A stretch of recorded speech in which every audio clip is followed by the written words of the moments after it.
Thanks for doing this. Yeah, sure. Let's just start with the super basic. Before you go take on the Democrats in November, you have to get past Matt McCall. Why should somebody vote for you over Matt McCall? When voters look, they see a candidate that has a very strong, proven track record, who's been in the trenches fighting alongside conservatives they trust to represent them in Washington, versus somebody who doesn't. And I think that's the basic. We don't have any time to get this wrong. We got to get this right. Your supporters have also brought Nancy Pelosi into the race, comparing Matt McCall somewhat to Nancy Pelosi. Do you share those views, or is that just your supporters' opinion? Well, as you know, there's a lot of different groups that comment on races from outside, and I'm not legally allowed to engage with most of those groups. We're staying focused on a positive election. We're staying focused on putting out my narrative, what I stand for, what I believe, my track record of experience in standing up and fighting for border security, standing up and fighting to reduce spending, standing up to stop a gun registry bill in 2013, and doing what people know that I will do if I get to Washington, which is fight for them. They don't have to wonder whether I'll stand up to the powers that be, to the swamp, if you want to use the president's vernacular. And what outside groups do is what outside groups do. Would you compare him to Nancy Pelosi? Well, I don't think that that's a relevant conversation with respect to what I'm doing and focusing on my campaign. What other groups are doing is saying outside, that's what they're doing.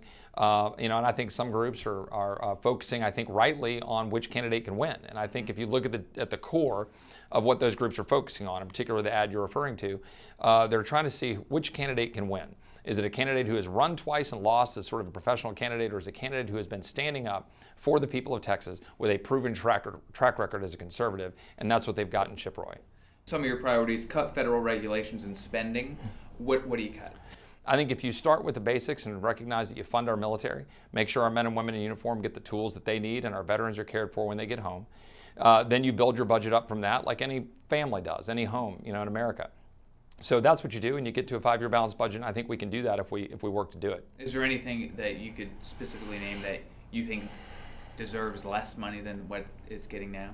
Well, certainly I think there's a lot of places where you can save money while you look at, for example, Medicaid. If you block grant Medicaid to the states, we looked at research here in Texas, you could save upwards of $5 billion alone just by giving Texas the power to do it a better way. There are ways to look at foreign aid. Why are we giving $50 billion to countries around the world, some of which are our enemies?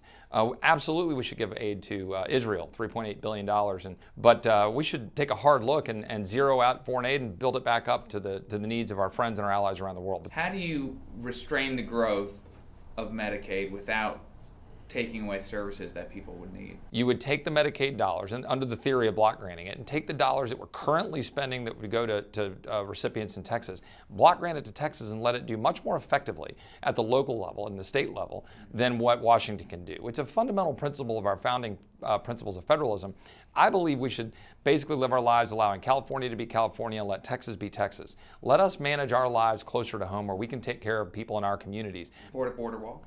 I do. And so what's that look like in your eyes? I mean, is this a physical wall across the whole border, or are you on the side of a digital border, or some just surveillance? In the 1990s, we had somewhere around 600,000 or so apprehensions down in Southern California. Once they put up physical barriers along the southern border, we saw those apprehensions plummet. And then what happened? More of the traffic started flowing to Arizona and Texas. Well, that's natural. So we need to have more physical barriers all along the border. I say if you want to have a question about what you do in Big Bend or some part of the border that you're not sure whether there should be a fence or a wall, let's have that conversation. Let's get the wall going. Let's get the wall going where we need it, from the Gulf of Mexico all the way up the border. And when we get to Big Bend, let's have a conversation of what that looks like. But you got to have physical barriers. But if the Democrats come and they say, we'll do the border security, we'll do the wall, if legal status for some people that are here now, what do you vote? Well, first of all, I have yet to hear a Democrat come up and offer that. Say, yeah, let's talk about border security. I would love to be in that position. We're a welcoming country, and we should be. We allow over 1 million people a year to come into the United States, and we should. But you've got to have a system that respects the rule of law. So I would say to those on the other side of the aisle, frankly, many within the Republican Party, start with border security. Why do you need to have a quid pro quo or some sort of an agreement to say we should secure our borders? That's nonsensical to me. Now, obviously, in the halls of Congress, you need to work out a deal. Let's have conversations about it, but it has to start with border security. Is there any difference of opinion on issues between you and the president? Do you disagree with the president on anything? Well, I disagree with everybody about something at some point, right? Just give my wife a holler, right? And we'll have a conversation. But ask Senator Cruz about the many conversations we had at middle of the day or 11 o'clock at night about different issues where we might disagree. As my job as chief of staff was to push and pull and to have those conversations. Of course, I disagree with the president on certain policies.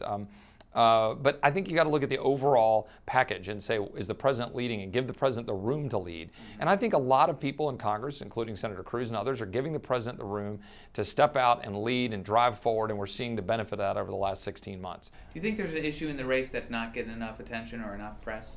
So I think an issue that we probably don't talk as much about as we should is the resources that are necessary for our men and women in uniform, and making sure that they get the tools they need to defend us, and when we ask them to go into harm's way and we put their lives on the line, and make sure that they've got the tools that they need. A voter comes to you and says, hey, I'm still undecided between you and Matt McCall. You have 30 seconds before he goes into the poll to say, vote for Chip Roy, because why? Because right now is a momentous opportunity for us to take our country back, and we can't afford to get it wrong. The stakes are too high. The president is willing to take on the status quo, and he needs a Congress that will get him good legislation, and you need somebody representing this district who can start on day one and be ready and willing to fight for you, and that you can count on for doing it, and who has the track record of doing it.